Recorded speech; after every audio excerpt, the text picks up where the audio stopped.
it, but I think that's, in the lore of Kyrgyzstan. The frog is a prominent symbol, and thus Pepe became, important to them. But I've also said that I think that Epstein's death, in the same way that it's collapsed kind of partisan, conspiratorial political thinking, has also shifted the Overton window to make Pepe kind of more. I think he should be integrated back into like a non-partisan kind of culture. Well, I mean, it's irresistible that Epstein is doing a Pepe impersonation in that photograph of Bill Clinton, right? Totally, he looks exactly like Pepe, and then Groypers have their own lore. But Apu is really if you see me posting frog stuff, it's usually Apu, because I think he's cuter. If I may interrupt, I think part of the effective political rhetoric of Red Scare is that you've mastered the political effectiveness of being deeply unimpressed by everything.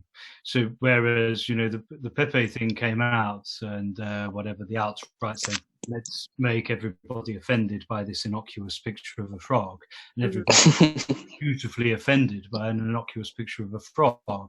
Whereas part of why not a lot will get by Red Scare's analysis of neoliberalism machine is just this fundamental kind of refusal to be impressed by anything or shocked by anything. And I think that's a very valuable bit of affect for the left of not learning how to ignore stuff and not get excited. Well, I actually think that Red Scares are really, it's just a comment really, but I actually think that Red Scares are really big antidote to that. That one of the big problems with Pepe is just that, I think it was quite, for people who had any sense of the internet, it just seemed normal. And to lots of other people, suddenly there was this kind of aura that, the internet has actually exploded into life, has it? And actually, that seems like really to make that probably is what's responsible for this kind of boomer attitude, the attitude towards boomers as the problem, this kind of un-internet savvy community. And suddenly it seems like, the internet is on the right, is it? And this is actually a huge problem. That we were all on the internet. Our generation was well into, or none of that was surprising to us. And I think Red Scare does go some way to kind of redressing that balance. Yeah, I think that outrage culture has been a very compromising for the left. Because it's generated a kind of culture that is self-defeating, and I think maybe the left could do well with being more jaded. Tony Moran, who I don't know, has made the very good remark that the underreaction is what made the Sailor Socialism video great. That's interesting. Yeah. Well, I was actually extremely afraid. I was really nervous when it was happening, and I didn't want to be doing it. Yeah, I loved that as well, and I was just about to read out that comment too. And I also think what also made it great was when was the fact that the question is like, did you know that Bernie Sanders lives in a £3 million house? And instead of pretending, as I would have done, yes, I did know, and I still like him, you just sort of said, no, I didn't know, but that's nothing to do with healthcare, and there's somehow this kind of honesty of I didn't know this, but I did know this, and I thought this, it just seems to kind of, that is why it was so brilliant. And Thank you.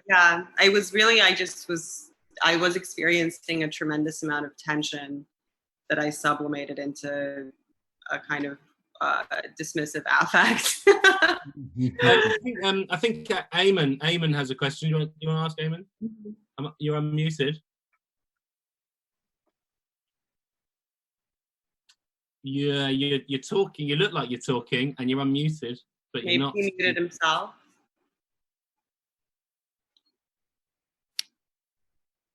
I think he's not there. Anyone can just join in. You can unmute yourself and just ask. I think we can go into a kind of free-for-all of chat. Although I will say, every time we've interviewed anyone, there's been some troll forces who have. I went to Can I just say, if there are trolls here, one, show yourself, cowards. You come to the wrong place, because we're already, so dead inside that the most violent pornography and disgusting images, you'll just make us feel a little bit alive for a second. So fuck you. Put it on. I want you to. I want to see it. No? Okay, good. Fine. Unmute everyone then. Okay, everyone's. I think I'm back. If mine's working now. Oh yeah, Eamon is here now. Yeah, go ahead. Hello. Sorry. Okay. Sorry. Yeah. Thank you very much for putting this on. I really love Red Scare, especially. I'm really glad to hear from Dasha. I thought the Steve Bannon interview was extraordinary, and there was this amazing moment in it when he taught. I can't remember what the context was exactly, but he was saying that he loves AOC. Yeah. She's working class.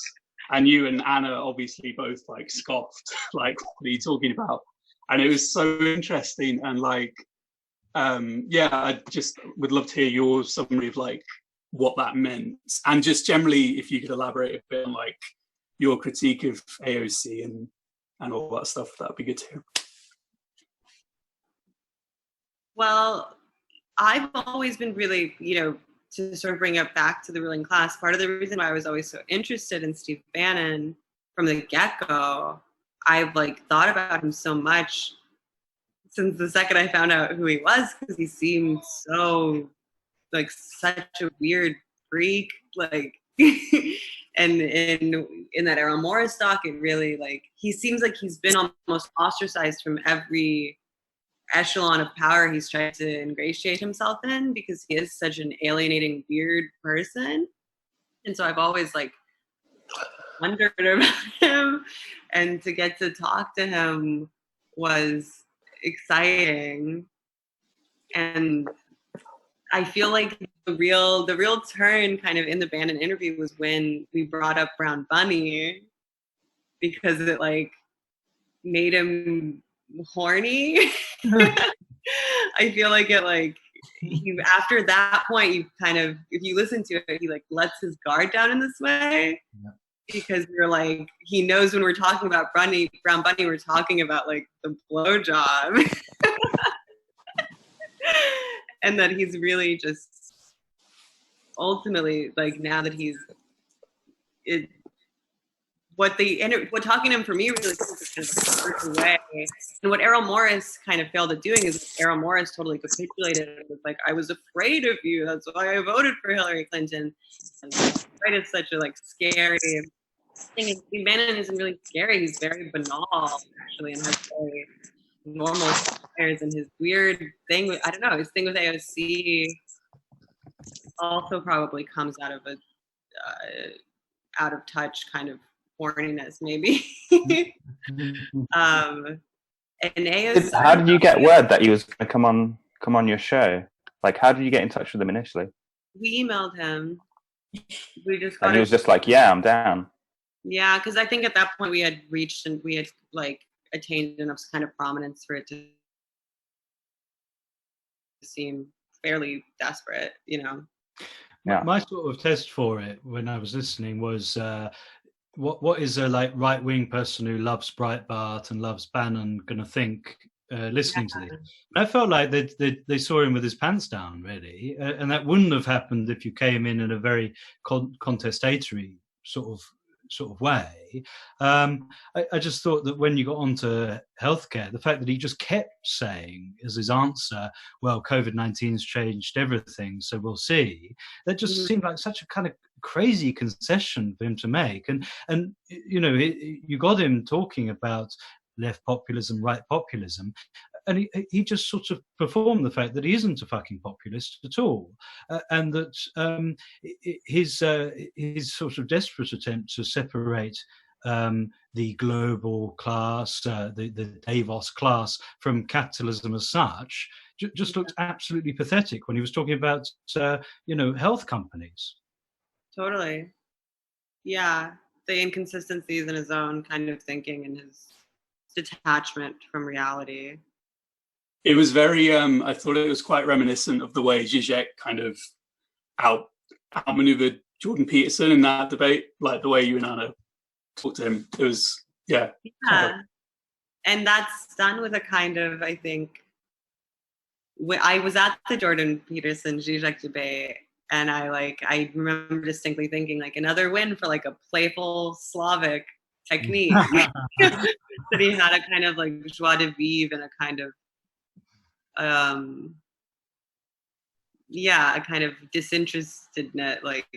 I mean, absolutely. I mean, we had a couple of Peterson scholars onto this event a few weeks ago, but yeah, I just think that's absolutely right, and that when dealing with these people, the style of approach is very important, and it's so often on the so-called left that the approach is quite hostile and quite sort of antagonistic, and that actually is what they kind of thrive off, and it does seem that as I agree with Eamon, that what happened with Zizek and Peterson and what happened in Bannon's appearance on your podcast, it does kind of offer a very different sort of approach to taking them down, and one that works much more effectively. And it actually occurs to me to sort of point out that there's another kind of movement of people on the so-called left saying that we should debate the right by taking their ideas seriously. And those people seem actually very weak and unable to actually critique the ideas of the right. They seem to just kind of be airing the ideas of the right in an attempt to. But actually, it's not a question of like taking their ideas seriously. It's often a question of like approaching it with a different form and a different style, and bringing out the problems in that way rather than, I guess, in a written. I think seriousness can be a problem for the left now, right? Because this is a line of right-wing attack, isn't it, against the left? You're too serious. Right? Everything is about getting caught up in some kind of like, we've got to be so precise, we've got to get this right or that right, and so the right wants to appeal to this common sense and humor and everything, but the left can't concede humor to the right. No, definitely not. And purity as a kind of seriousness, the sort of strict adherence of the left to certain values that end up sabotaging their efforts. They can't, you just see so much more cohesion, like the example of Boris Johnson supporting Prince Andrew. There's this just like cohesion of thinking and of values that is on the left seems to fall apart over and over again. We're getting some slightly more kind of left field questions in the chat. I want to hear the answer to. Is George Clark here? Huh? Is George? George. George, yeah. Could we get your question? I was just wondering how far Dasha's Christianity goes, and just kind of expand on her thoughts about Jesus, I suppose. Well, I'm Catholic. I was baptized Catholic, which is pretty unusual for someone from Belarus. And I, wasn't a practicing Catholic growing up. I went to Catholic school briefly, but my parents basically lapsed when we moved, and my dad's Orthodox. So we moved. I didn't really have a Catholic upbringing because of my immigrant experience. And growing up in Las Vegas, we weren't really able to find like a church environment that worked for us. And then I attended a Latin mass about a year ago. Did you have a time of atheism or agnosticism? Yeah, I mean, when I was like, a young teen. Why do you think Jesus is cool now?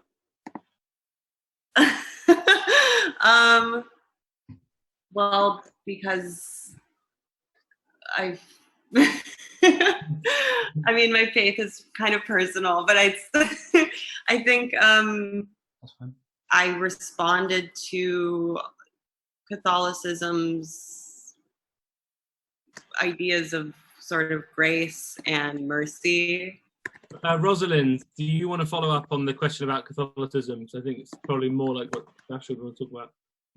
I was more interested in how your Catholicism informs your politics, if it does at all.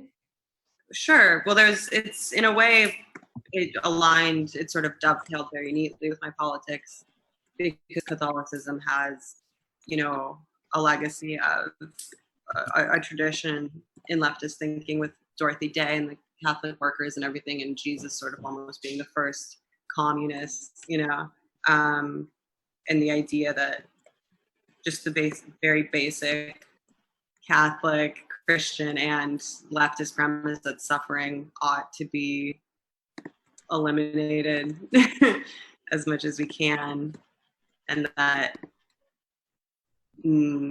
mercy is like a virtue to aspire to, just seemed, and I don't know, I just found a lot of solace in, I've been feeling very, actually, in post-COVID, a little bit like God forsaken, and that's been challenging because I haven't been able to attend mass, but in a larger way, just sort of having a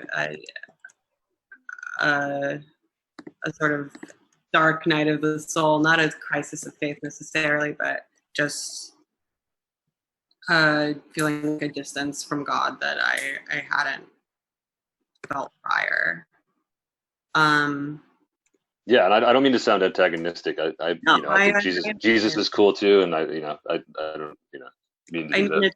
You know, God loved us so much; He let His only Son die for us, and I think that's. Yeah, he stood up for what he believed in. He, put his, beliefs before monetary gain. He's a cool guy.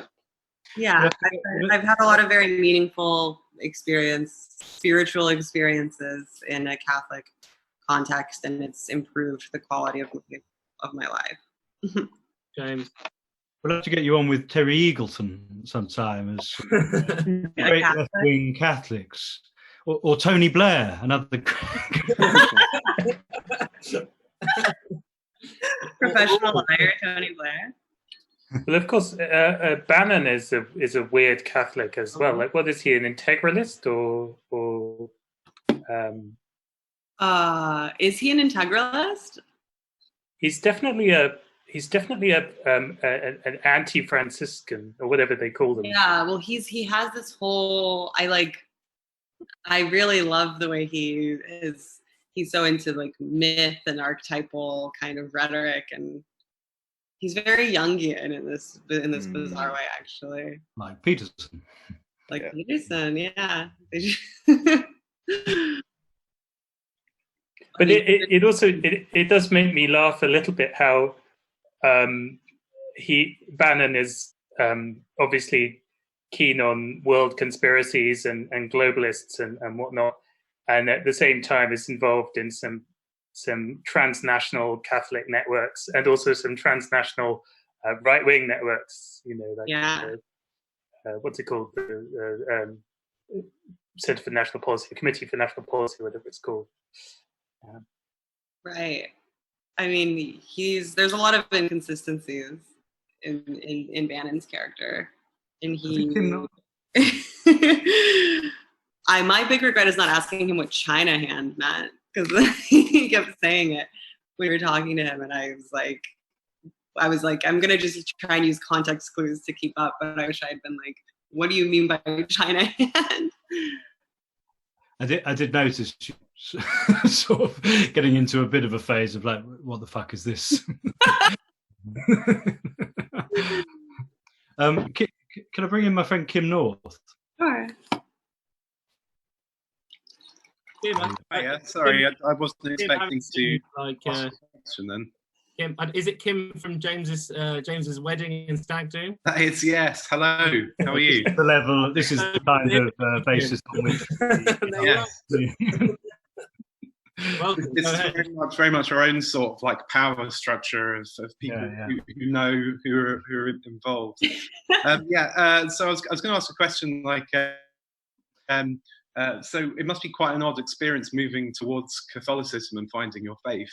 at a time when you're sort of involved with some of the survivors of Jeffrey Epstein, and obviously that kind of them coming to terms with their own sort of encounters with, you know, a kind of a sort of high-ranking kind of organized. Yeah. So I was just wondering if you could talk about that a little bit, because that's quite interesting. I mean, I can't, you know, advocate for the history and crimes of the Catholic Church. I think, I don't know, in America at least, it seems like the Irish Catholics were pretty implicated in the pedophilia. But I don't, you know, are the Irish Americans a problem? I don't know. I have like a contemplative relationship with my faith that I don't. It's a cop out. I don't know. I don't know. I don't know about the Vatican, or I can't really speculate as to why these things intersect in a way. Sorry, we're talking about conspiracies and organized religion, but yet you seem to ignore the Catholicism's role in this whole hierarchy of power. So I don't know how that fits in with the whole conversation that we've just been having. It's very confusing. Well, I'm not a confirmed Catholic. I'm not, you know, a part of a Catholic institution. I am aspects of Catholicism resonate with me spiritually and aesthetically, but I don't. I mean, I'm sure that there clearly is a link to be made between high orders of Catholic power and the ruling class. Yeah, I mean, clearly there are. Me, that doesn't, you know, detract from a kind of interior spiritual life and the political, social, personal tenets of Catholicism. I'm finding this interesting to hear from a German perspective, because I think it's only Americans and the British who take religion that seriously still, whereas back home, you know, people still go to church, but because they've never stopped going to church, it never occurred to them to ask how serious it is, sort of thing. Everybody just gets from it what they can, without necessarily even asking themselves whether they believe in God or not, which, you know, sounds cynical, but, you know, these are strange times. You know, sure. You can get things out of the ritual and out of that cultural connectedness or whatever without even necessarily asking any of these big, serious questions. Yeah, it's very, I don't know. I suppose the answer, maybe it's a cop-out, is that it is like it's a personal aspects, my spirituality, my religion and stuff. I've got to say, when we got you on, I was mainly like worried that the Q&A would be people asking you to say the R slur. I didn't expect it to get quite so, you know, God-based. Absolutely the same. I'm really surprised to hear all the questions about this, actually. It's fascinating, really fascinating. Yeah. You know, you say your faith is personal. Your faith is personal. Can I ask a different kind of personal question? Sure. I'm not just sort of trying to suck up, but I feel like in a different age, Red Scare, this kind of total cultural criticism, as I said before, encompassing pop culture, politics, bringing all these things together. Its natural home would be like in the university or on some sort of, in Europe and perhaps Britain at some time, on some sort of highbrow television show. It would kind of be part of the establishment discourse somehow. I know you've sort of had fun with some of the arguments of Andrea Long-Chu, who I like very much as well. But she doesn't fuck with us at all, but I I admire that about her. You can't win them all, and but she has a sort of remark that I think is very sort of telling for this generation of intelligentsia, which is that when she was accused of having weighed in on the Avital Ronell Me Too case in order to further her academic career, and she replied, "You think I want to further my academic career? I did that to get the fuck out of academia, to have a different kind of platform, to escape it altogether." It's very interesting that like the most incisive cultural critics today actually don't sort of have a conventional platform. I mean, tellingly, like, you know, we all know about Anna's adventures with Current Affairs and Amy Therese with Jacobin. Even the New Left media can't accommodate you guys. So I just wondered what you'd sort of, how you describe your kind of trajectory in terms of being actor, independent filmmaker, and cultural critic, but in a it sort of relates to Marila's question about filmmaking specifically, but in a kind of situation that seems deeply inhospitable to these things. Yeah, I don't why there is such a like hegemony in leftist cultural institutions that's so averse to, and that, I mean, we see with Angela Nagel as well, and why she's been sort of the source of so much like crypto-fascist critique, is that it's these people are almost pushed out of the left to a point where they have no choice but to be appropriated by the right. And with Red, I mean, we really started the podcast out of a real like lack of anything else to do. Which is partly why we were able to be so critical of these institutions, and why I feel so lucky to have found an audience. Because I don't think we ever would have been able to hack it in another context. Did I follow up on that? Nagel's been appropriated by the right. I mean, not, you know, but I mean it becomes like a self-fulfilling kind of critique where people feel so alienated from. I mean, I've felt that way definitely, where it's like people tell you that you're not an adequate leftist, or that you're failing to conform to various purity metrics that are pretty homogenous on the left, and then you're like, well, okay, then you guys can have it if you're so keen on losing, I guess. Sorry, Mariah. Empire's Castle. That's, you know. That's right. Well, I was wondering about that precisely when, you know, listening to Red Scare, which, you know, I enjoy a lot.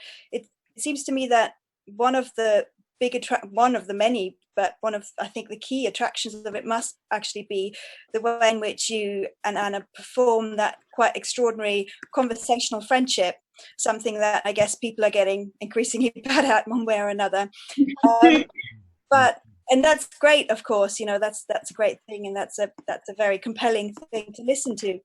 But at the same time, it also puts me in mind of the way in which, I guess, this weird online economy that, for better or worse, you're a part of with your podcast has got a way of making money out of friendship and out of kind of convincingly performed authenticity, one way or another, particularly. And I was wondering, you know, what your experience of that is on the Well, I mean, Anna and I are friends, and the authenticity in that regard isn't performed, and it's been different post-quarantine to not be around her. I miss her a lot, but I definitely think that there's a parasocial dimension that's undeniable, that like so many people feel so alienated and atomized, and the rise of the popularity of podcasts is definitely connected to a kind of collective loneliness, a kind of labor, like menial labor that people partake in, where they consume so much of podcasts as a media, and then they form these parasocial sort of psychological attachments to these people because they hear their voices in their ears, in their heads and skulls all the time. You know, people have listened to, you know, hundreds of hours of me and Anna talking probably, and part of that is aided by the fact that we don't have a professional veneer. We're not like doing NPR voice recording sort of reports. We like go about things in a very haphazard and casual way. And that is less a kind of orchestrated performative authenticity as much as it truly is just, we lack the finesse, and we can barely use a computer. So podcasting, it's kind of the only way that we are able to do it. I guess I didn't mean performative as a criticism, but more just the sense that the fact that you're doing it is obviously compelling to people. But I guess I was more interested in like how, so I guess what I find extraordinary is that this is evidently a real friendship really happening on the pod, and yet you have to keep doing it, obviously, because it is now your job. So I guess it's more a question about work and friendship and how that worked out in a sort of general cultural scene where all of us are compelled all of the time to perform authenticity more and more in our work, more than ever before. So in a way, everybody has to do that as well as they can, and if they don't manage it, then then there are repercussions at work in various ways. You could even say that like Corona is the perfect time for that, because being a key worker is a sort of friendship to humanity, and you're like dragged in by the scruff of the neck to do work that you don't want to do for friendship's sake, I guess. So I guess I want, like, how do you hack having to do friendship as your job? Well, I mean, part of that authenticity then also becomes a kind of meta authenticity about being honest about not necessarily always wanting to be doing it. But I almost view my relationship with Anna as a kind of like marriage in a way, in that we love each other and care about one another and are truly friends. We've become better friends over the span of, I hadn't known her for that long when we started Red Scare, and we've certainly become closer since. She is one of my closest friends, but at the same time, we have this kind of contract. We have this venture that we're mutually invested in. And so that informs our relationship on and off the podcast too. And in a way that I think is actually really beneficial, because I don't think we would